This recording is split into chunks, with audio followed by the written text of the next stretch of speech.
Moja rođena ćerka pomogla je mojoj ženi u tome da me zbog mlađeg ljubavnika ubiju. Ja sam Saša Kulišić iz Doboja, a ovo je priča o tome kako su zajedno skovali pakleni plan.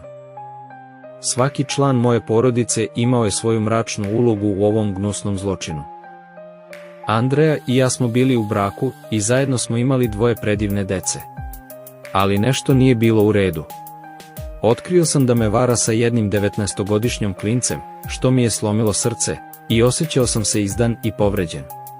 Ali nisam ni slutio da su Andreja i njen ljubavnik Dražen isplanirali kako da me ubiju, i to do najsitnijih detalja. Jedne večeri, popio sam limonadu koju mi je pružila moja ćerka, nesvestan da je ubacila jake lekove za smirenje. Otišao sam u krevet i ubrzo potom zaspao. Usred noći, probudio sam se vezan konopcem u sopstvenom krevetu i sa ustima zalepljenim selotejpom.